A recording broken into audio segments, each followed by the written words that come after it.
record going? Yes, I'm going to be recording just for my purpose, ladies and one gentleman, because as you know, you have your accountability pieces that you have to put together for your positions. So do we as leaders. We're always pushed to, deliver PLC and grow our teams. And so just as an accountability piece for me so that I can go back and say, this is what I presented on and this is how it went. I'm gonna do the recording, nothing to do with any interaction or communication that we have going on here. So at the beginning of the year, when I started coming to College Lane Elementary, Ms. Reina and I sat down and we had, really good discussion about where we are as a team at College Lane, what some of our areas of growth and improvement can be, and where we're headed, and the direction that we're headed collectively as a team. One of the things that she discussed, I wonder if we can have down the road a little bit of a presentation or PLC time regarding specifically special education, inclusive services, and those resource services as students in special education in this school and everywhere else in the nation get through IEPs. As I started, getting familiar with the culture of this school and learning everybody here and the great teaching methods that you have in place already, and some of the ways that you guys deliver those services, those push-in services, those pull-out services, the whole time I'm just like at awe at how many amazing things are happening in this school, and how much growth we've made already from the very beginning in January to today. We're getting better, we're getting stronger. So this presentation has changed about 1,000,000 times from the very beginning because we started with one goal and then we progressed and progressed and progressed, and then we made it something that now still focuses on some of those inclusive services in your least restrictive environment as much as possible, but also just on how to genuinely service every student in this school with this population in mind still, and focused and honing in a little bit on that. Do you mind getting my clicker on that computer? Or Miss Reina? There we go. Yes. So with that, I'm gonna go ahead. Oh, and really quick, do you mind to explain the parking lot? You explain the parking lot. I came in with the parking lot, and then Yes. Jones was like, "What is this parking lot?" What is your parking lot? I thought we were gonna go meet at the parking lot, but obviously that's not. So really quick, you have sticky notes on your tables. Throughout this presentation, because it is a jam-packed presentation with lots of good stuff and videos, we want to get through the presentation. So if you have questions, things are popping in your mind, like we've done before, write them down on a sticky note, and then before you leave, put it on there, put your name on it so that we know we can get you an answer, because even if you have a question that we might not know, we can get Absolutely.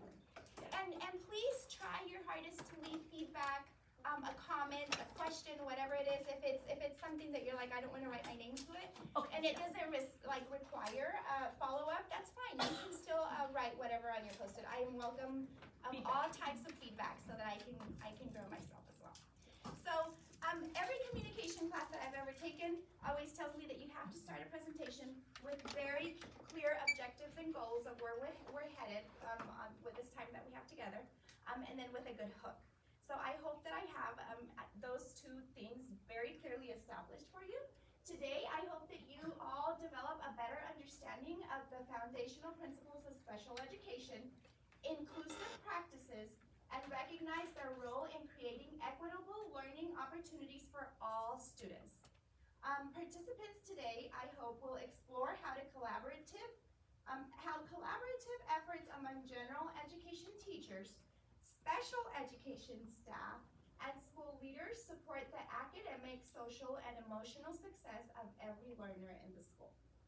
With that, I wanted to attach a little component of the PLC cycle, because I've heard through a lot of discussions that there's still a little bit of uncertainty or not very clear directions on how special education ties into that PLC cycle that those SPED teachers hear us talk about every single day, and they're like, what in the world are we doing, right? Additionally, I hope that today you're able to identify a few strategies that you can use in your classrooms to foster inclusive environments where students with diverse learning needs are supported and valued. And at the very end of the presentation, I have some videos. I debated a while on how I was going to present these videos because I really wanted to conserve the privacy laws for the student, the regulations that we have to service. But today I found out a really good way to take care of that. So the videos, there's a few videos that just show you a little bit of how you can incorporate or how can you make the lessons a little bit more inclusive for some of our special education services when you're a standards-based school. So my hook, okay? I want to talk to you a little bit about my story because I come from a background where I had absolutely no idea what people were telling me when they were speaking in English to me in the classroom. When I started kindergarten, I didn't understand English. I was raised in a very traditional Hispanic home by my grandparents. So you can even imagine the language barrier that I had there when I started school. I think that my kindergarten through third grade years of education are a blur to me. Like, I really don't remember them. I don't remember who my teachers were, which leads me to assume that perhaps I didn't make a connection with them. I don't remember what I learned. I don't remember very much of it, but I felt that around in fourth grade, I was exposed to the language enough to feel like a light bulb started to turn on in my educational career. In fourth grade, I remember a student, his name was Nick. I'm not gonna say his last name because then you could confuse him with whatever other Nick that you know. But he was one of those students that was just a really hard student to handle. And teachers back then didn't have the practices that teachers have now, the experience, the resources that teachers have now with behavior students. So I had Nick in the classroom, and then myself, and then a lot of other different learners at different levels, learning different things. I remember finally finding some confidence in me to throw myself out there, right? Where specifically I remember, and notice that I'm telling you that I don't remember a lot of my lower education experiences, but I remember this. When I start thinking about how my education started back in my elementary years, I remember this vividly. I finally was starting to get brave enough and courageous enough to participate, to answer questions, to raise my hand. And we were doing, it was after lunch one day, we were reading a read aloud. Honestly, I don't remember what book it was. I have no idea. It was my turn to read, and of course, I started reading. I could read more fluently. I was able to identify words faster, so I felt a little bit more confident. And then I got to a word with Nick in the classroom. Remember, Nick is in the same classroom as I am. I got to a word very quickly. Everybody just help me read these words really quick, okay? Let's start with this one. Ready? Argue, value, rescue, continue, avenue. And then I got to this word. Lead you.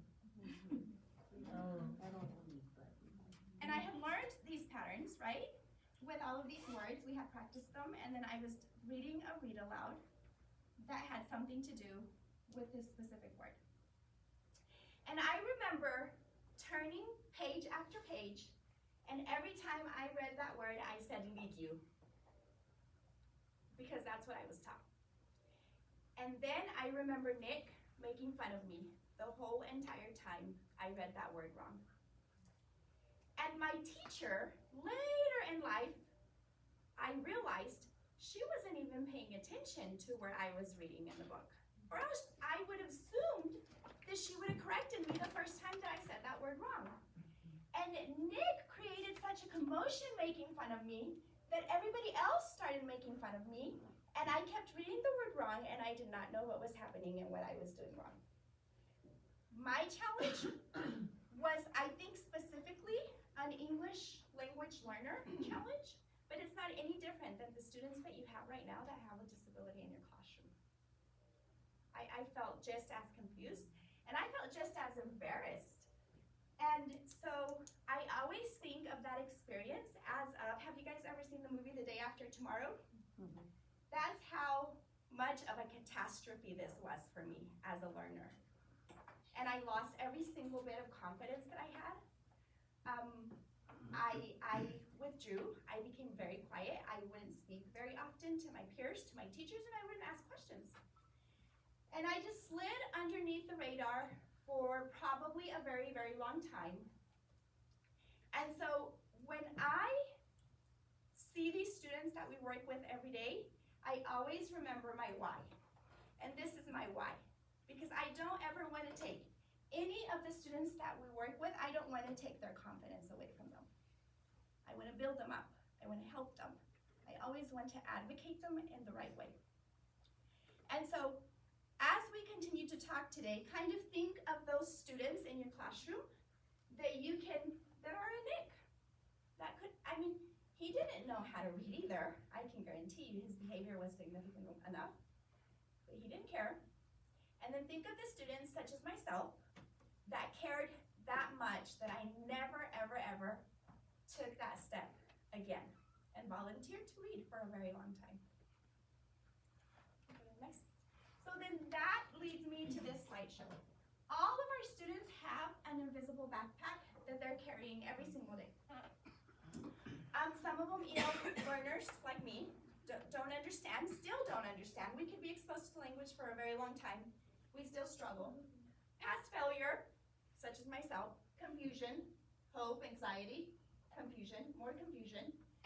And so along the years of me teaching, I became very interested in the most vulnerable population of students, your EL learners, your students that are dyslexic, your special education students, all of your students that need just that extra support.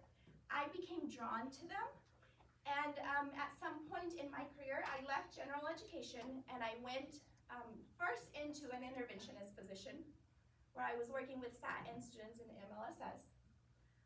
And then I left that position and went into a special education position where I was working specifically with those resource and inclusive services. And at that point, I started realizing that we have to change the way that we see students so that we can impact their lives and so we can teach them in the ways that they learn. Because if we continue to say that every student should know this, and every student, it should come as easy to every student, we're failing our students when we have that mindset and that mentality. So as I'm now starting in my career to understand differentiation and learning my students and figuring out, how things come easily to some and how it's not the same for others, I started thinking about my own kids. So these are my boys. This is my mom. I just wanted to put her here so that you can kind of see where I come from. These are my nieces. But these three kiddos right here, you don't have to go very far to try to figure out how kids learn. Go to your home, look at your kids if you have multiple kids, and you're gonna see it very clearly right there. This one struggles with academics. When he was in 5th grade, his teacher called me in for a meeting and said, he has a very difficult time with vocabulary. I just really think he's confused with the English and Spanish language because they both speak English. I just don't know that he's understanding what he's reading half of the time. And I said, he probably isn't. I probably would agree with you. But this one right here has the hardest work ethic I have ever seen in my life. If he doesn't know how to do something, he's gonna study it for 30 minutes, for 30 hours, for 30 days, for however long he has to get it. His work ethic will help him get through life every single time when he faces a challenge. He's a pilot right now. He's an instructor. He teaches other students to fly. He's doing well in life, and I'm assuming that it's because of his work ethic. That's how he learns. He learns through repetition. He learns through patience. You yell at him, and he's going to shut down. He doesn't like to make you upset. Then you have the middle one. Have you guys heard about the middle child? Do you have a middle child? Raise your hand if you have a middle child. I'm not ever gonna show him this video. But then you have the middle child. He couldn't care less about what other people think about him. He is the one that had a PowerPoint presentation when I was called to school once over a teacher really upset at him for him telling her that just as students weren't allowed to use their cell phone during class, teachers shouldn't be allowed to use their cell phones during class. And he was making a big deal about it because at the beginning of the year, the principal had told him, if you see your teachers using a cell phone in class, let me know. He is probably the most photogenic, smart kid that I have. If you give him stats, he'll memorize them in a minute. If you want to figure out what happened on May the 12th of 2008, he's gonna know that in a minute. He's gonna know everybody's birthdays, which I still don't. He is going to be the one that if you say he's not doing this because he's lazy, I'm gonna believe you 100%. Not this one. If he's not doing it, it's not because he's lazy. This one, probably. If you tell me he's not doing his work because he's lazy, I would probably agree with you. And then you have the young one, the baby of the family. If you think the middle one doesn't care, then look at that face right there. He goes through life doing the bare minimum, and whatever he doesn't get done, he knows his mom will do for him. He goes to school every day with his hair looking crazy, and that drives me insane. He's the most unorganized, the most disconnected child. He's on his video games all the time. He's in his room all the time. His personality is just, like, he really wants to be left alone. And if I leave him, he'll stay here. I always have to make him put his phone away at the kitchen table. Those things. And he is a grown kid, but I have to remind him like he's a baby. However, he doesn't want to disappoint. So when he doesn't understand something, it's not because he doesn't want to do it. And it's not because he's being lazy. It's because he's confused somewhere. He's also my baby with ADHD. So maybe he is struggling. Maybe I need to go that extra mile to make him understand that. That's differentiation. You don't have to go very far with your students.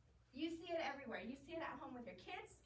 You see it at home with your families. Have you ever gotten together with the nieces and the nephews and everybody and it's just chaos? Pay attention to those things. You can see it. It's very evident. That is the same thing that happens in your classrooms every day with those students. So let's focus a little bit and hone in a little bit more on the IEP side of today's presentation, the special education side. What is an IEP? Who owns an IEP? What do we have to do, right? I often see, and not here in particular, but there's a huge disconnect just, I don't know, countywide, nationwide, between those two departments, the gen ed and the special education.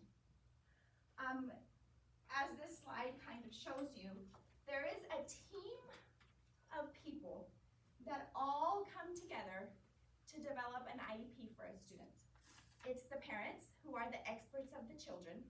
Sometimes their expertise doesn't make a lot of sense, but a lot of times you can listen and you can get a lot from what they're telling you in a conversation. And then it's your special education teacher who has that experience in coming in and being able to kind of see why the struggle is happening.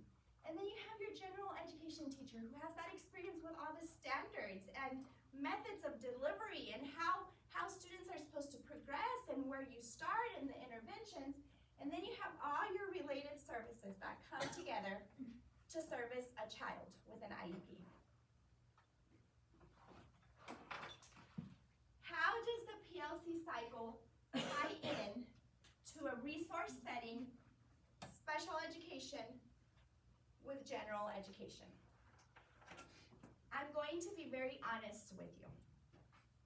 I'm new to the district. I have been here since July.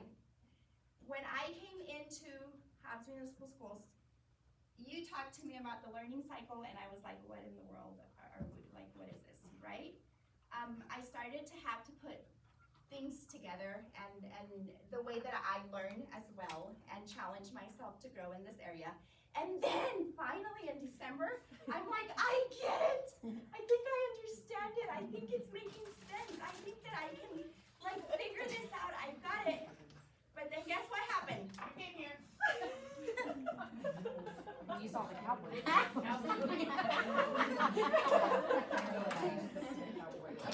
then in January, I come to College Lane, and I am like,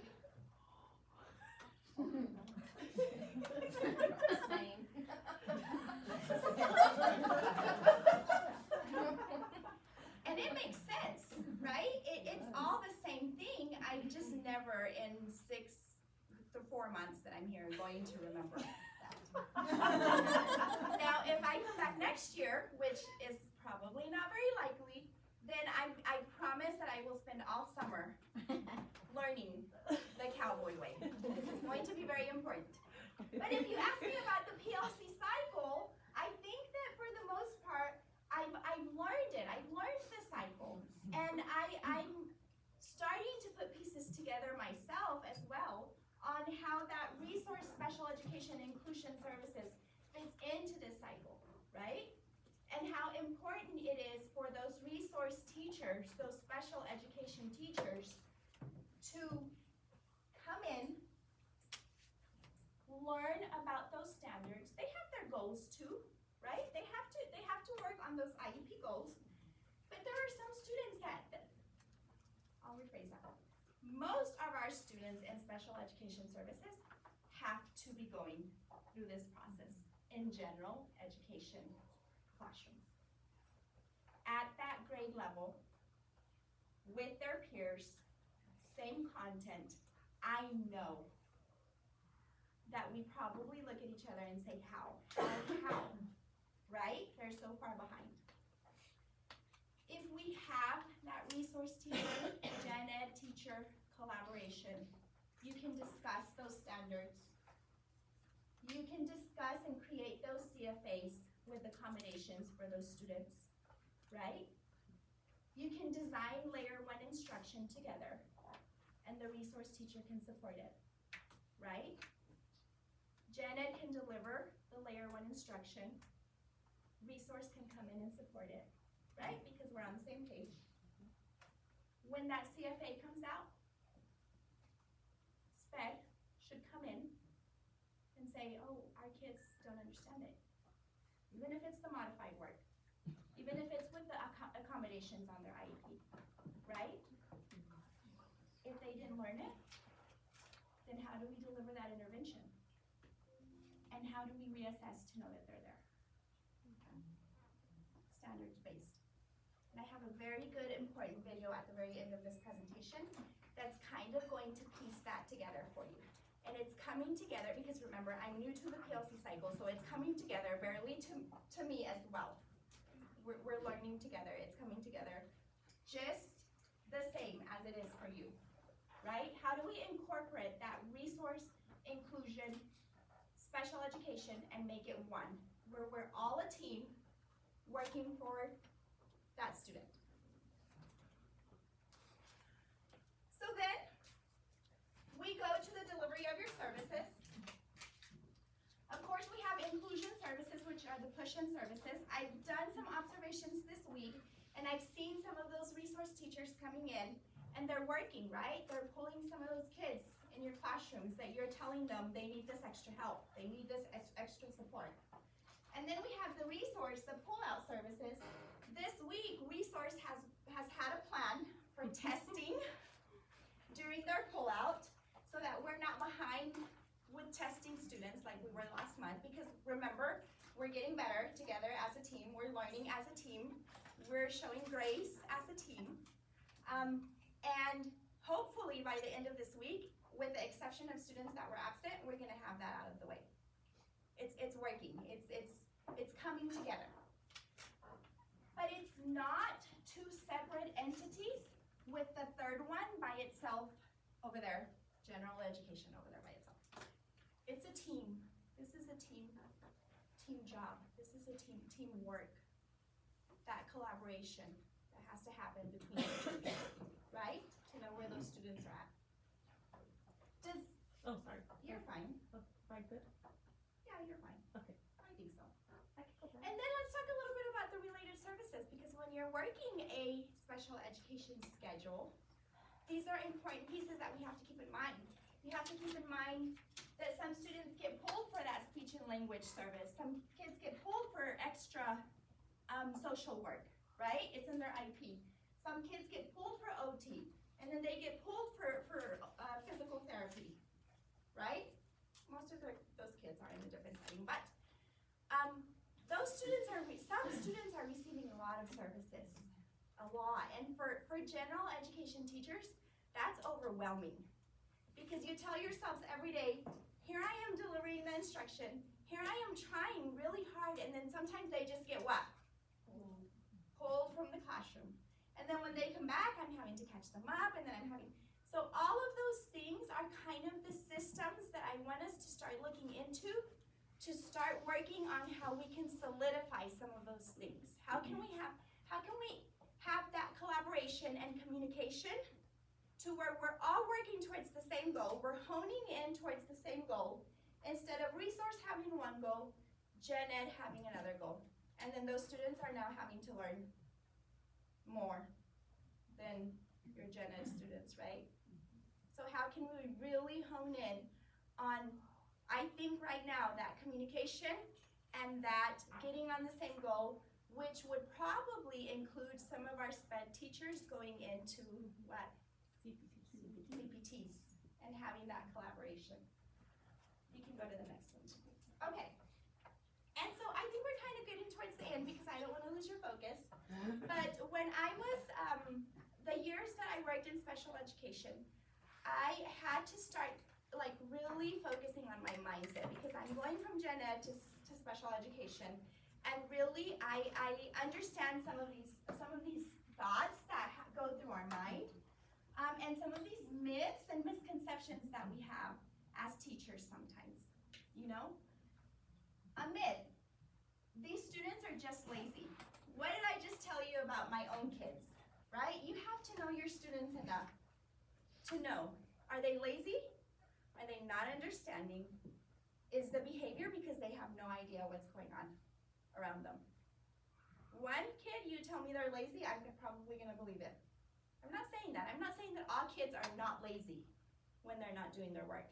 But really, know your kids when you're saying these things. Because we can really, really make them or break them. Right? Maybe they're fatigued. Maybe there's some kind of cognitive overload. Maybe they're so far behind that everything you're saying is overwhelming. And they're just thinking about how they're never going to understand this and they're never going to catch up. Maybe they had a Nick in their lives one time, and they had one of those teachers that I had in 4th grade that made them get into their little shell and not want to come out for a very long time. They don't care. I've said this myself. Oh, no, they just don't care. Right? They just don't care. They don't care about their grade.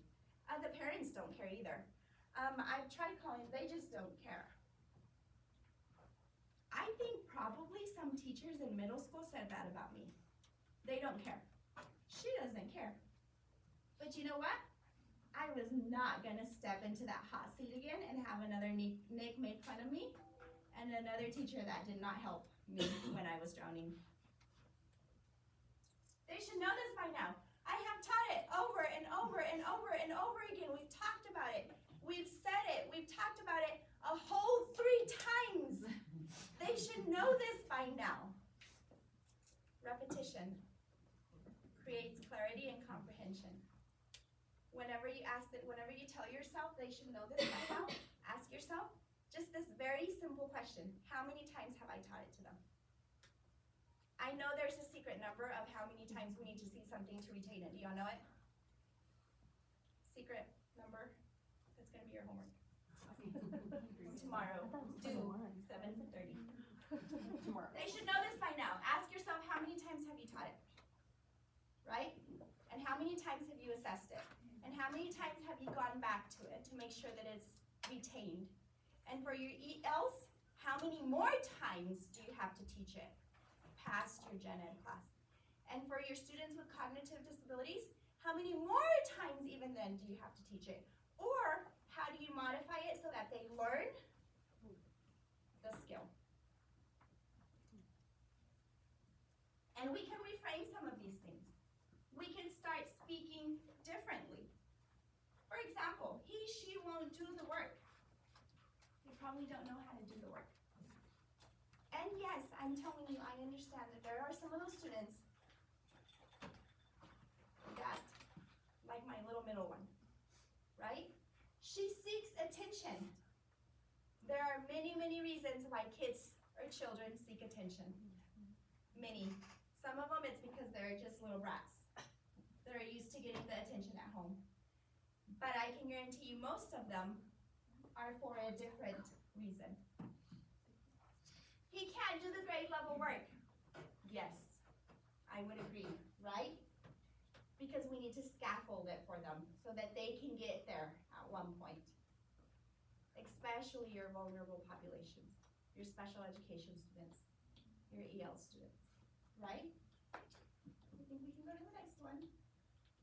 There are expectations within our district. Just guidelines. Special education is a very, very, very big world of legalities. We do have to be in compliance with IEPs as they're written. We do have to share ownership of all of the students. There's collaboration with general education, related resources, and special education services. There has to be collaboration. There has to be that talk. I think one of the things that helped me the most when I was in a special education role is going to the teacher and saying, what is the biggest thing that you want this kid to learn this week? Like, what's the most important thing? Which is your standard, right? Well, this, okay. We're gonna support it. And then we're gonna assess it, and then we're gonna measure it. That's all your PLC cycle, right? It's right there. It's all right there. It's all embedded in that. And then how we speak about students with other adults, with parents, how we speak to students about their own, or to parents about their own child, and how we speak to them directly in the classroom as well. They're hard. That population of students is hard. Some of them are really hard students to work with. How can we build those relationships? I don't know if any of you know Mr. Steve McCleary from New Mexico Junior College. He didn't know it. He passed away not knowing it. But he was one of the most impactful mentors that I've ever had in my life. He didn't know he was my mentor. We just had conversations.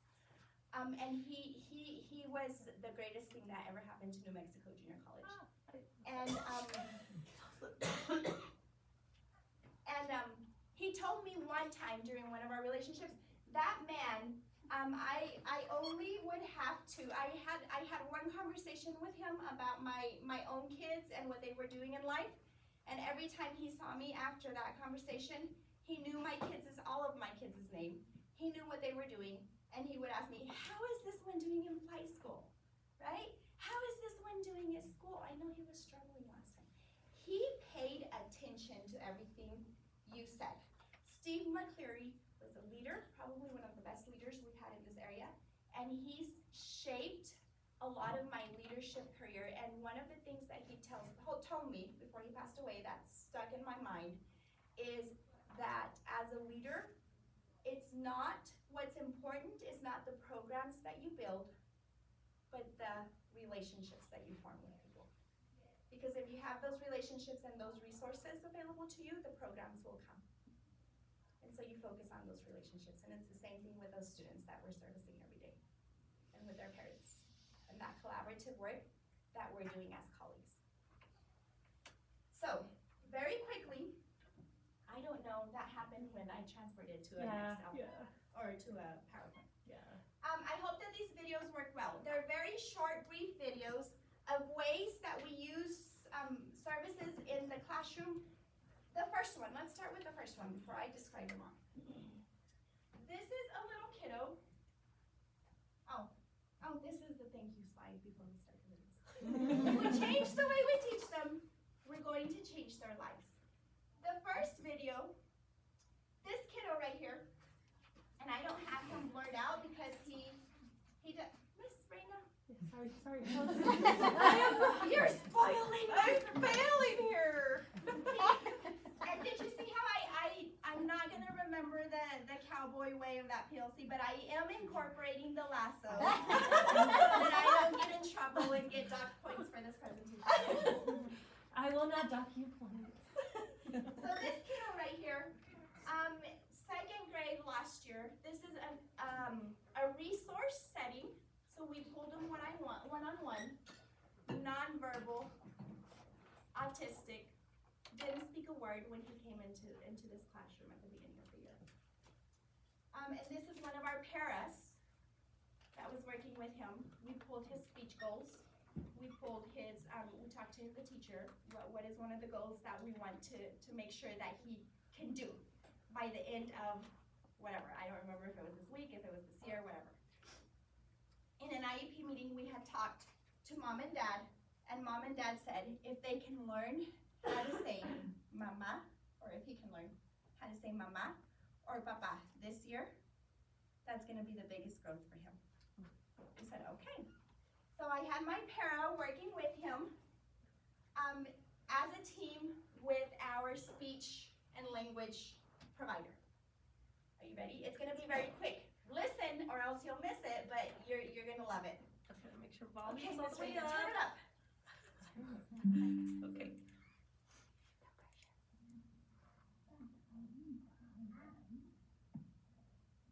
Is there a way we can turn it up right here? No? Right here? Oh, there it is. Turn it up on the speakers. Okay. Listen or you're gonna miss it and you're gonna love it. Sophia's the sister. Sophia's the baby. What?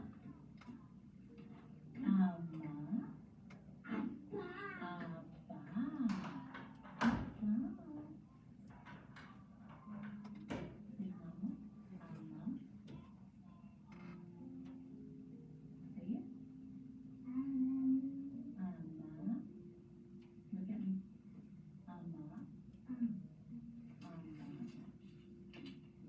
No more.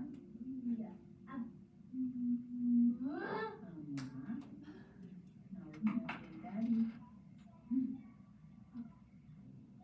Papa. Listen. Say it. Say daddy's name. Say Papa.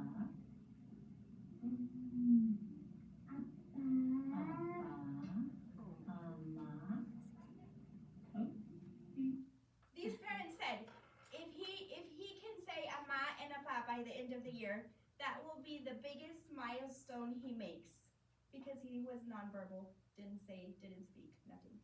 He learned how to say ama, he learned how to say apa, and we made him learn how to say bye. And it was like a bye because it took so much effort, but we did it every day. And for a child that the parents were told was never gonna speak ever a word, that's bigger than anything that he could have done that year. This is one of my educational assistants that worked with him. It wasn't me, I didn't teach him how to say ama and apa. That was my para. This girl here, resource, grade level, standard based. So we're working on reinforcing and solidifying the lesson that happened in the classroom. I believe it was science. And the teacher really wanted to work on making her speak what she was learning in class. So we were working on the communication piece. Resource. What did you just tell me about your eye color and your hair color and your skin color? My eye color same as my mom's eye color. Yeah. It makes my base eye color and to run to this Where did you learn that? from this book. Cool. It's called science book. That's your science book? Did Miss Hatch teach you? Mm-hmm. Yeah. Learning cool things in there, huh? You know, children see God. Her color same as her grandmother. Butter. So for her, it was the communication piece that that teacher wanted support with. And it was her regular lesson for the week that we were working on. The next video, we're coming up to one of my favorite videos of all time. These kiddos, resource setting as well, they were working on phonetic, so it was a part of their phonics standard. And we used mnemonic devices to help them retain information. By the end of last year, I believe we exited 2 students in the lower grades because they made that much improvement, they made that much growth. And with these kiddos, it was the song. And that's also an instructional para that's working with them. Every day for a whole year they did this, and their scores grew like crazy.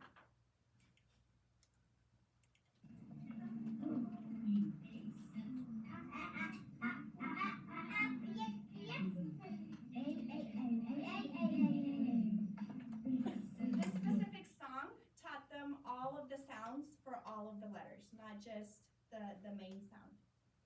And then the last video, this is my favorite one, and it's going to be the longest one, and then we're going to be done. It's about 5 minutes long. So this was when I was, at this point in life, I was in 4th grade, Gen Ed, reading ELA. I'm not sure, I was trying really hard today to figure out which standard we were working on. It was either RL 4.3 or RI 4.2, which both, you know, they're very similar. Describe in depth the character, setting, or event in a story, drawing on specific details, or determine the main idea of a text and explain how it's supported by key details. Summarize the text. Not sure which of the 2 standards. It was a lot of years ago. This kid is probably in, I don't know, moved on to bigger things. He was a student that was in my Gen Ed classroom. When I first got this student, I was not special education. I was not a special education teacher before this. When I first got this student, he was that one student that all of the teachers talked about that threw a fit and laid down. And he was a big kid, like it's 4th grade, right? And kicked and screamed, and no one could ever get him to do anything. He loved to read. He didn't want to write. He didn't want to write his name on a paper. He didn't want anything that had to do with writing. And then we come to the days in my classroom where we're learning to do book reports and looking at those specific details of a book. And he refused. He wasn't going to write a book report, and he wasn't going to even put any effort in identifying the parts of a book. So we started small with him. This was about maybe like a week and a half long process. And we told him he was going to create a video to show to his parents. And we told him that he did not have to use my regular template that every other student was using in the classroom for his book report, but he was going to write. He was going to write his notes that were going to be his guide to creating this video. So I took the regular lesson for the kids, the regular template that I gave the kids for a book report, which required more writing skills, and I broke it up for him into cards, this big, where I was chunking the information that he needed to do. And so I told him, okay, on this card, I need you to, he read the book, he had finished reading the book. On this card, I want you to write what you believe is the setting of the book. So then he did that one day, and he wrote. And that was the first time we ever got him to write in his life. And on this card, I need you to write the characters. And he wrote a lot of characters, way more characters than I needed to know. And on this card, and so we went on, right? With some of the specifics that the regular classroom students were working on. So he ended up with all of his cards, and then we pulled him, the resource, the inclusion teacher that worked with him in the classroom, pulled him to the science lab, and we recorded his very first video on a book report that he drafted. This was his very first book report, and then we sent it to his mom, and his mom was super excited. But this kiddo right here had never completed a project like this in his life, and he was in 4th grade. And so that chunking, that set your expectations, because yes, they have to learn it, and yes, they can learn it, but make it doable for them. Help them get through this project. And I want you to watch it because it's been a really, really nice video for me to watch throughout these years. Oh, you're doing the book seeing thing. This title is called Monster Survival Guide. I chose this book because everyone needs to survive from an invasion of monsters.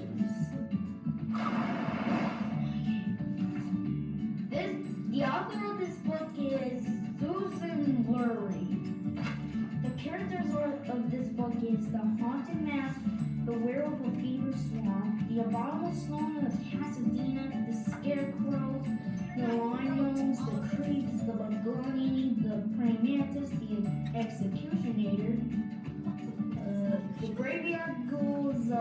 I'll get part 2. You'll get part 2 of his characters. And I don't know if you can see it, but the agreement was that at the very end, he could draw his backdrop. This is part 2.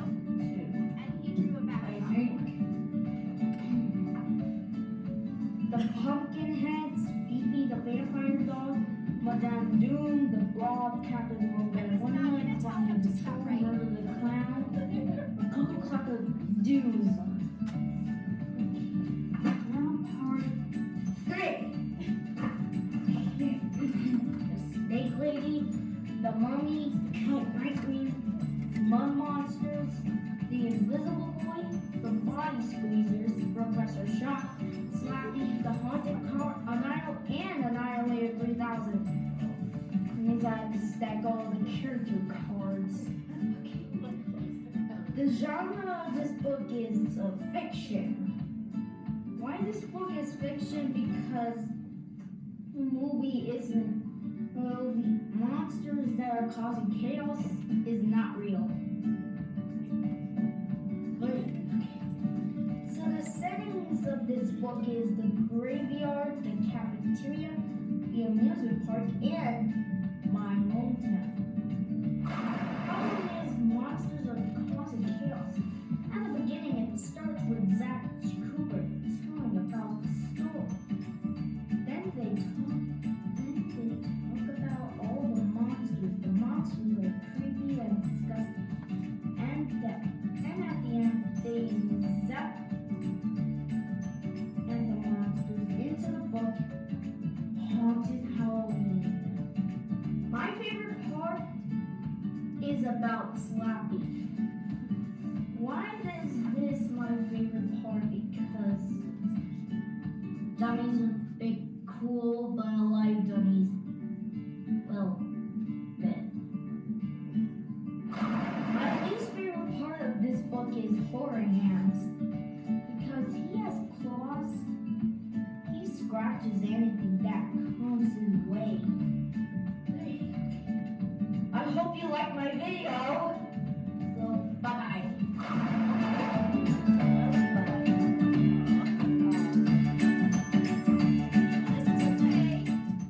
His mom came to us and said this is the first time he completes an assignment. He's never completed an assignment in his life. It's always a bit when you give him anything big like this. And then the worst part of this whole experience is now we were departmentalized, so I had about 80 students that I saw a day, and now all 80 students wanted to do a video like this. And so we did with some of them, and then we didn't have time. So I have tons of other videos where the kids did a book report, Gen Ed kids did a book report, an oral book report. But this is the first time that he felt what it's like to complete an assignment and to be successful, like his peers in his own way. So I would really appreciate it if you write a comment, if you write a question, a concern, Miss Jones, you're crazy, that's never gonna happen. I don't like your shoes, even if you write that. I will appreciate it and not wear the shoes again, but please, if you have any comments, comments or concerns or questions, if you would write them on a little post-it. If it's a question, we will find a way to get back and get an answer for you. And if it's just a comment, I promise that I'm gonna use it with my heart and with intention and grow from it, okay? And you can leave those on the parking lot. Thank you, Ms. Jones. Give her a round of applause. I know, so it's just been really awesome to have been, just getting to work with you on the resource and special education side. It's an area that we are all currently still growing and shifting. And so when I found out that that's her forte, I was like, oh my God, we are so gonna use you and abuse you here. But she's been great. Abused I am. No. I was like, well, and that's, when she's in your CPTs, please, as you notice, we are really trying to amp up our time and collaboration. I know Ms. Berkeley, Ms. Pierce, our kinder team are all coming into CPTs, and that's just support. Ms. Jones, my goal is to try to get into CPTs, but as you've noticed, we are shifting as a district as well, and really giving the opportunity to grow people through that pipeline. And so I'm excited that Ms. Jones is at Hobbs Schools, and I'm excited to see what the future brings for her. And we're gonna just, pull all the knowledge we can while she is here with us at College Lane. So if you have questions regarding resource, special education, how do I make this happen in my gen ed classroom? Again, it's a part of that PLC cycle. It's a part of what we do. When we plan for all kids in front of us. When we plan our first high quality dose of instruction, that layer 1 instruction for all kids, our goal is to not have as many kids in that layer 2 or layer 3. That's our goal. And I really feel like we're on that journey right now as a Hub Schools with that PLC process, with us learning identifying those learning targets, that success criteria. Because once you know what that learning target, how easy is it gonna be to be able to have a resource teacher, our bilingual teachers, anybody that's coming in and you say, this is what we're learning, this is our target. And not a list of standards, Right. but this is the target. We are hitting, this is our learning target for today. These are the learning targets for this week. This is what I need supported. And that's why it's so important that we're continuing our growth in that, what is the learning target? What is those success criteria pieces of that PLC process? Because to be able to communicate that to parents, to the kids, to us as a team when we're coming in and supporting, it's gonna be so much easier for us to know where we fill that gap, where we support our students, because we're in this for student learning. It's about student learning. So, yeah, sorry about The that. cowboy way. The cowboy way. And the whole reason for that is because, how many of you have been in the district more than 15 years? What have you seen come and go? I mean, y'all probably remember West Ed. Everything. West Ed has come through, Dana Center has come through. I mean, we've had, and they all have this very similar messages. We change the wording, but if we do things the College Lane way, the cowboy way, whatever comes down that pipe, we know where we're at. We know where we're standing, and we know what good things we have going on, and that's the purpose for a lot of what that rope represents. The rope. The rope! And I think that's everything, so. Thank you for your patience and for your time. I really appreciate it. So, pick her brain anytime. She's cheating.